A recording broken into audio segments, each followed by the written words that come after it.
आकाशवाणी रांची से प्रस्तुत है प्रादेशिक समाचार।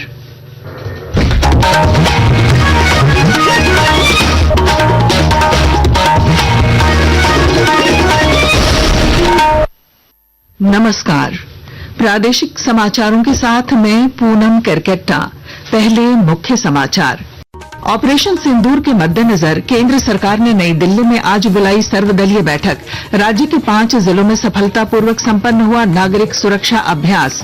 राज्य मंत्रिपरिषद की बैठक आज। नई उत्पाद नीति पर लग सकती है मोहर। राज्य कर्मियों के महंगाई भत्ते में वृद्धि का भी हो सकता है फैसला। झारखंड हाईकोर्ट ने जेएसएससी सीजीएल परीक्षा परिणाम पर रोक बरकरार रखी। पेपर लीक मामले में सरकार से मांगी अद्यतन रिपोर्ट। मौसम विभाग ने राज्य में आज से तापमान में बढ़ोत्तरी की जताई संभावना। राज्य के कई हिस्सों में 10 मई से लू चलने का पूर्वानुमान। येलो अलर्ट जारी। और झारखंड राज्य सब जूनियर वुशु प्रतियोगिता 10 और 11 मई को रांची में विभिन्न जिलों के 300 से ज्यादा खिलाड़ी और तकनीकी पदाधिकारी लेंगे हिस्सा। और अब समाचार विस्तार से। ऑपरेशन सिंदूर के मद्देनजर सरकार ने आज नई दिल्ली में सर्वदलीय बैठक बुलाई है। इसमें सभी राजनीतिक दलों के नेताओं को ऑपरेशन सिंदूर के बारे में जानकारी दी जाएगी। पार्टी लाइन से हटकर नेताओं ने ऑपरेशन सिंदूर की सराहना की है। पाकिस्तान के साथ बढ़ते तनाव के बीच कल शाम राज्य के 5 जिलों में 6 स्थानों पर नागरिक सुरक्षा अभ्यास सफलतापूर्वक संपन्न हुआ।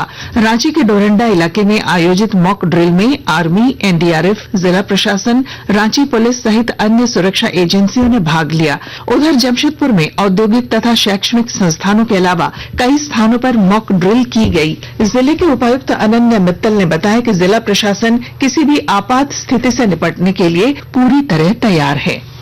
जो भी मॉक ड्रिल के एसओपीज है उसके तहत कार्य किया और अपने एरियाज को इवैक्यूएट किया। साथ ही साथ सभी स्कूलों में भी इस तरीके की प्रक्रिया करी गई। सबसे पहले ब्रीफिंग दी गई कि किस तरीके से कार्य करना है। सभी बच्चों ने इवैक्यूएशन के प्रति और अपनी सेफ्टी के प्रति जो स्टेप्स लेने थे वो लिए। फिर मॉक ड्रिल के लिए जो भी अलार्म बजे उसमें सर्किट हाउस एरिया को कंप्लीट ब्लैकआउट किया गया। हमारी कमांड एंड कंट्रोल टीम सभी सीसीआर में पहुंची और उसके पश्चात वहां पर इवैक्यूएशन एक्सरसाइज की गई। उसके पश्चात हमारी डीब्रीफिंग होगी ताकि जो भी एक्शन लिए गए या फिर जो भी इंप्रूवमेंट रिक्वायर्ड है उनको हम लोग इंप्रूव कर सके। इस बीच प्रदेश कांग्रेस ने कहा है कि पाकिस्तान को पूरी तरह से सबक सिखाना जरूरी है। पार्टी के पूर्व प्रदेश अध्यक्ष राजेश ठाकुर ने कहा है कि छोटी छोटी उपलब्धियों पर पीठ थपथपाने के बजाय केंद्र सरकार पाकिस्तान के साथ आर पार की लड़ाई लड़े। सबक पूरी तरह सिखाना होगा। छू के छोड़ने वाली बात नहीं होनी चाहिए। पूरी तरह से आतंकवाद का खात्मा हो। पाकिस्तान पे पूरी कार्रवाई होनी चाहिए। ऐसी कार्रवाई होनी चाहिए कि फिर इस तरह की हिमाकत वो नहीं करे। अगर पुलवामा के समय में ही एक कार्रवाई हो गई रहती तो इस तरह की हिमाकत दोबारा नहीं करता।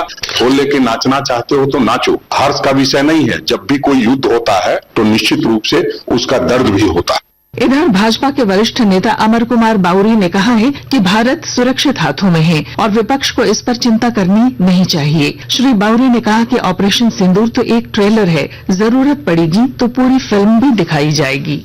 इस ब्रह्मांड के किसी कोने में आतंकवादी छिपे हो और उनके पनाहगार छुपे हो, उनको बख्शा नहीं जाएगा और उनके कल्पना से भी बड़ी उनको सजा मिलेगी।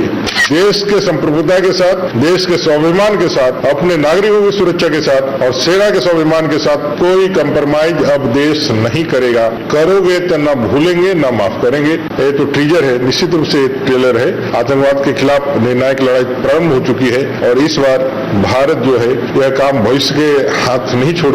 इस बार यह काम अपने वर्तमान में ही पूरा करेगा। पूर्व केंद्रीय मंत्री और भाजपा के वरिष्ठ नेता अर्जुन मुंडा ने कहा है कि भारत ने हमेशा आतंकवाद के खिलाफ कड़ा रुख अपनाया है। सरायकेला खरसावां जिले में पत्रकारों से बातचीत में उन्होंने कहा कि प्रधानमंत्री नरेंद्र मोदी आतंकवाद के विरुद्ध जीरो टॉलरेंस की नीति को सख्ती से लागू कर रहे हैं। इस घटना ने देश के लोगों को विचलित किया और इसलिए भारत ने उसका जवाब देते हुए ऐसे आतंकी ठिकानों को निशाना बनाया जिसके माध्यम से वैसे आतंकियों के ठिकानों को ध्वस्त किया गया और ये कोशिश की गई कि आतंक और आतंकवादी दोनों समाप्त होना चाहिए और इसलिए भारत ने हमेशा से आतंकवाद का पुरजोर विरोध किया है और उसका सामना किया है। राज्य मंत्रिपरिषद की बैठक आज शाम 4 बजे से होगी। मुख्यमंत्री हेमंत सोरेन की अध्यक्षता में रांची के प्रोजेक्ट भवन में होने वाली इस बैठक में नई उत्पाद नीति को स्वीकृति प्रदान की जा सकती है। इसके अलावा राज्य कर्मियों और पेंशन भोगियों के महंगाई भत्ते में 2% बढ़ोतरी का भी फैसला लिया जा सकता है। आकाशवाणी के ताजा तरीन समाचारों के लिए आप हमारी वेबसाइट newsonair.gov.in पर लॉग ऑन कर सकते हैं। ताजा समाचार x handle @AIR News Alerts और Facebook page all India radio news पर भी उपलब्ध है। आप प्रादेशिक समाचार एकांश के एक्स हैंडल @AIR News_Ranchi और Facebook page Akashvani news Ranchi, Instagram page तथा YouTube channel AIR News Ranchi पर भी हमारे बुलेटिन सुन सकते हैं। प्रादेशिक समाचार आप आकाशवाणी रांची से सुन रहे हैं।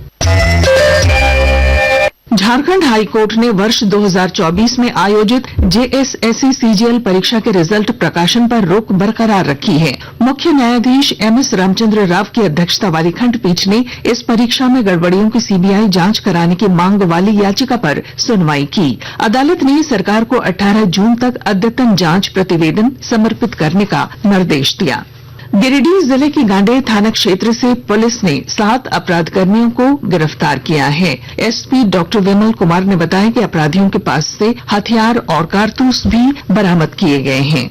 अभी 7 अपराधकर्मी को जो है वो गिरफ्तारी की गई है और इनके द्वारा जो पूरे घटना में जो मोटरसाइकिल का यूज किया गया था तो वो मोटरसाइकिल भी बरामद किया गया है जो बिना नंबर का है। साथ ही साथ एक आर्म्स की भी बरामदगी की गई है और साथ में 3 जिंदा गोली की। तो ये पूरे घटनाक्रम में 7 अपराधकर्मी इसमें अभी हम लोग के गिरफ्तार किया है।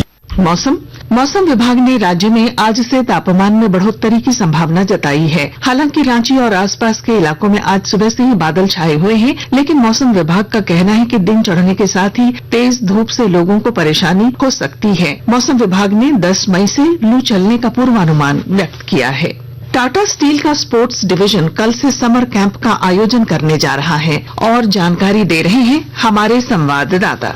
प्रतिभाओं को निखारने और बच्चों के समग्र विकास को बढ़ावा देने की अपनी वार्षिक परंपरा को आगे बढ़ाते हुए टाटा स्टील का स्पोर्ट्स डिवीजन 9 मई से 30 मई तक GRD स्पोर्ट्स कॉम्प्लेक्स में समर कैंप 2025 का आयोजन करने जा रहा है। इस कैंप में एथलेटिक्स, बैडमिंटन, वॉलीबॉल, फुटबॉल, तैराकी समेत कुल 20 खेल विधाएं शामिल होंगी। 4 से 6 वर्ष की आयु के बच्चों के लिए एक नई आयु श्रेणी भी जोड़ी गई है। कुमार कुणाल, आकाशवाणी समाचार, जमशेदपुर।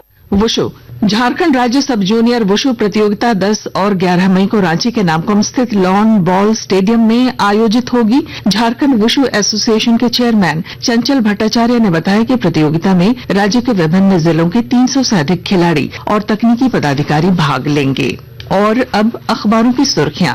रांची से प्रकाशित सभी प्रमुख अखबारों ने अलग अलग शीर्षक से ऑपरेशन सिंदूर की सफलता की कहानी को प्रमुखता दी है। दैनिक जागरण की सुर्खी है 25 मिनट में 9 ठिकाने ध्वस्त, 70 आतंकी ढेर। दैनिक भास्कर ने लिखा है सायरन बजा, ब्लैकआउट, रांची ने सीखा कैसे बचें। हिंदुस्तान लिखता है भारतीय सेना जांबाज, रांची को उन पर नाज। प्रभात खबर ने सुप्रीम कोर्ट के उस निर्देश को प्रमुखता से प्रकाशित किया है जिसमें सारंडा को 23 जुलाई तक अभयारण्य घोषित करने को कहा गया है। अंग्रेजी अखबार द टाइम्स ऑफ इंडिया और हिंदुस्तान टाइम्स ने आतंकवाद के खिलाफ भारत की कार्रवाई की खबर को पहले पन्ने पर जगह दी है। और अब अंत में मुख्य समाचार। ऑपरेशन सिंदूर के मद्देनजर केंद्र सरकार ने नई दिल्ली में आज बुलाई सर्वदलीय बैठक। राज्य के 5 जिलों में सफलतापूर्वक संपन्न हुआ नागरिक सुरक्षा अभ्यास। राज्य मंत्रिपरिषद की बैठक आज। नई उत्पाद नीति पर लग सकती है मोहर। राज्य कर्मियों के महंगाई भत्ते में वृद्धि का भी हो सकता है फैसला। झारखंड हाईकोर्ट ने JSSC CGL परीक्षा परिणाम पर रोक बरकरार रखी। पेपर लीक मामले में सरकार से मांगी अद्यतन रिपोर्ट। मौसम विभाग ने राज्य में आज से तापमान में बढ़ोतरी की जताई संभावना। राज्य के कई हिस्सों में 10 मई से लू चलने का पूर्वानुमान, येलो अलर्ट जारी। और झारखंड राज्य सब जूनियर वुशु प्रतियोगिता 10 और 11 मई को रांची में विभिन्न जिलों के 300 से ज्यादा खिलाड़ी और तकनीकी पदाधिकारी लेंगे हिस्सा। और इसके साथ ही आकाशवाणी रांची से प्रादेशिक समाचार का ये बुलेटिन समाप्त हुआ। अगला प्रादेशिक मुख्य समाचार 10 बजे प्रसारित किया जाएगा। नमस्कार।